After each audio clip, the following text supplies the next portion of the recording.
Salut à tous, aujourd'hui on se retrouve dans mon garage. Cette fois-ci on va parler de rechargement.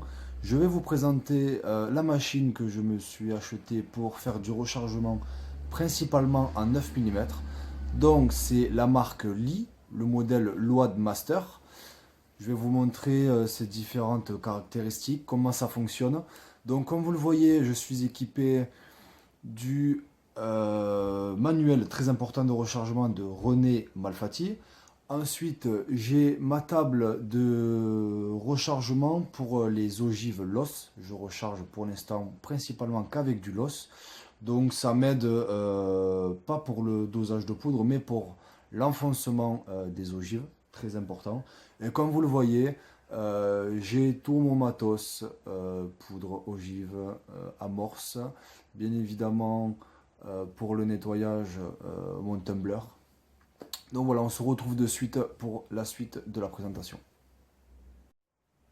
Voilà, on est en place, on se retrouve une fois sur l'établi. Avant de commencer, je vais vous montrer avec quoi je recharge, quelle marque et quel produit. Donc encore une fois, il y a beaucoup de concurrence et beaucoup de très bons produits. Donc moi pour commencer, j'utilise de la Vectan A1, une poudre paillette qui me va très bien pour le moment, mais j'aime bien essayer différentes marques ou différents modèles. La prochaine sera de la BA9, toujours chez Vectan. Mes premiers rechargements étaient principalement sur des amorces Winchester. Alors, je tire avec un Glock 34. Quelques incidents de tir, les amorces étaient un petit peu dures. C'est des amorces dures. Donc, je finis celle-ci et ensuite j'essaierai les amorces de chez MacTech qui apparemment sont un petit peu plus molles. Je ne parle pas de la différence de marque ou de qualité, c'est seulement pour essayer si avec de l'amorce molle, j'aurai quand même des incidents de tir sur mon arme. Donc, comme je disais, je recharge avec du LOS. J'ai mon tableau de rechargement avec les différentes caractéristiques. Donc, très belle finition, c'est un prix abordable, c'est 40 euros les 500, donc prix abordable, belle finition. Pour du tir loisir, tir sportif, ça suffit amplement. Principalement des douilles en marque Winchester, mais j'ai également acheté du Geco pour essayer, puisque j'achète des douilles vides, ça me revient moins cher. Mes outils, donc du coton-tige pour graissage, bien évidemment pour faire des contrôles régulièrement de dosage de poudre. Mes outils pour ma machine, pas grand chose. Et puis voilà, ensuite, je le remontre encore une fois, mes quelques outils. Mon marteau à inertie très important pour des incidents des incidents de rechargement. L'amorce, est-ce qu'elle est bien mise en place ou pas? Vaut mieux pas prendre de risque, on a un doute. On démonte, ça prend quelques secondes. Le tumbler pour nettoyer et tout un tas de douilles vides. Allez, on va attaquer pour la présentation de la loi de master. Donc voilà, on se retrouve. Alors, j'ai déjà installé quelques douilles. Donc, pour vous présenter la machine en entière, on va commencer par le début. Le bac récupérateur de douilles, vous mettez vos douilles, vous secouez. Logiquement, ça tombe dans le bon sens. Donc, ça peut arriver, je dirais pas régulièrement, mais sur une centaine, au moins 3-4 fois, ça peut arriver que la douille ne soit pas dans le bon sens. Donc, c'est pour ça qu'il faut toujours avoir un contrôle visuel sur la totalité de la machine et surtout la manipuler avec douceur et je dirais précaution, puisque dès que ça force, il faut s'arrêter, faire le contrôle, trouver d'où vient le problème.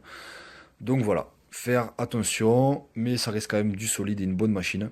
Donc, premier mouvement, on va faire descendre la première douille. Donc le premier outil sera celui-ci qui est le désamorçage et le recalibrage. Vous avez l'aiguille par le dessous. On va faire le mouvement. Ça monte en butée. Ça c'est démorcé. Si l'ogive a été légèrement écrasée ou autre, ça la recalibre. Donc à savoir que une fois que la douille est désamorcée, vous avez des petits trous un peu partout. Donc tout ce qui tombe ici, on peut le récupérer en bas. on le récupère ici. Donc là, on a une petite fenêtre qu'on ouvre et on récupère les amorces puisqu'elles tombent toutes là-dedans. On récupère les amorces, on vide, on referme et on recommence. Hein, je pense que toutes les 1000 faciles, on peut le vider. Il y aura encore assez de place pour continuer à désamorcer, mais par sécurité, toutes les 1000, moi, je les vide.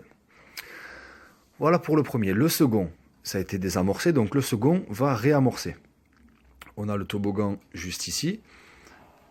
Ça, c'est l'accessoire qui permet de faire descendre les amorces, puisqu'elles sont dedans. Là, j'ai mis du MacTech.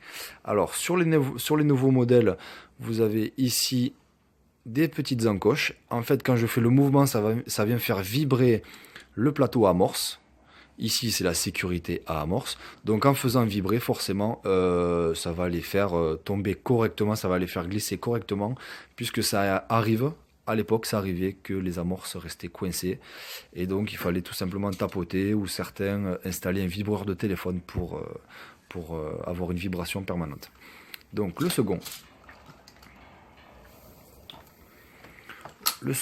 l'amorce a été réinstallée.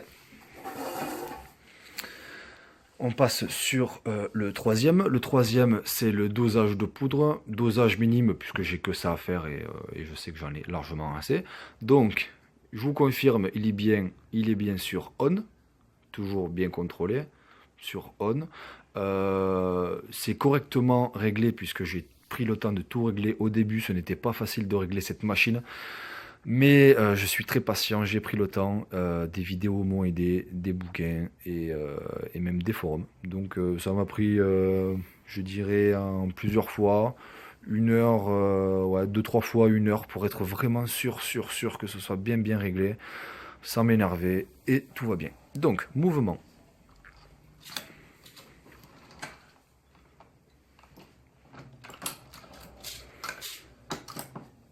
On voit que la poudre est correctement installée. Donc ce que je reproche à cette poudre qui est en paillettes, la A1 de chez Vectan, quand je passe de cet emplacement-là à celui-ci, ça peut arriver, comme on le voit un petit peu ici, qu'une paillette saute. Donc ça peut arriver selon le mouvement de bras, s'il est un peu trop rapide, 1 ou 2 paillettes sautent. Mais ça ne me plaît pas trop, donc prochainement je vais essayer la BA9, toujours chez Vectan, qui elle n'est pas en paillettes. Donc voilà, petit détail. Ici nous avons le distributeur automatique d'ogive, avec le sertissage conique, que j'ai inversé avec le sertissage standard. Celui-ci est juste installé, mais pas réglé, puisqu'il ne me sert à rien. Donc il est totalement déréglé volontairement. Dès que je fais ma manipulation, je vais vous montrer, l'ogive se met en place et j'ai mon sertissage conique directement. Mais bon, vu que c'est une 5 stations, le dernier mouvement ne servira à rien. Je vais mettre quelques ogives.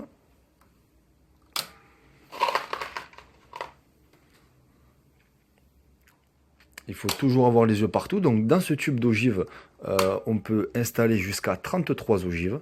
Donc ça ne me fait pas gagner de temps d'avoir un distributeur automatique, mais c'est vraiment pour avoir la vie plus facile au rechargement. Il faut quand même avoir un contrôle visuel tout le temps. Je ne gagne pas de temps, mais je suis tranquille. Donc, le quatrième mouvement.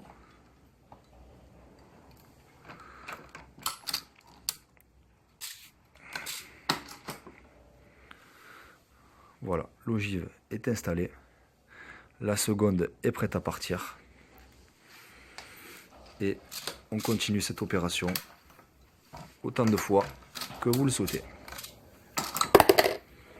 Donc voilà, la première est tombée. L'amorce est correctement mise.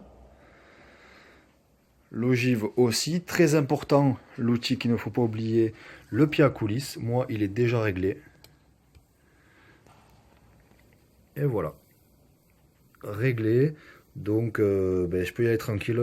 Tous les 50 ou 100 balles de fête, je fais mon contrôle de longueur par rapport à l'enfoncement de l'ogive.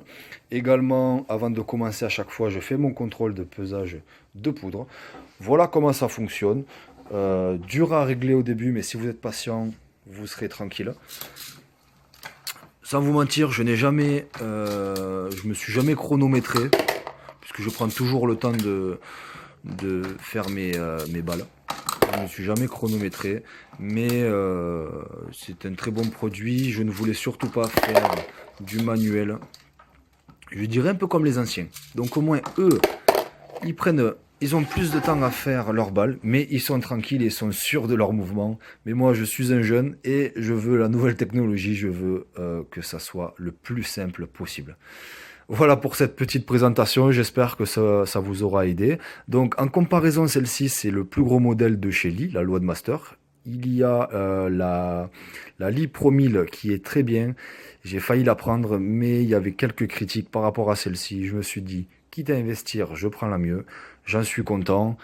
En tout cas, merci d'avoir regardé cette petite vidéo. Je vous dis à bientôt et en attendant, bon tir!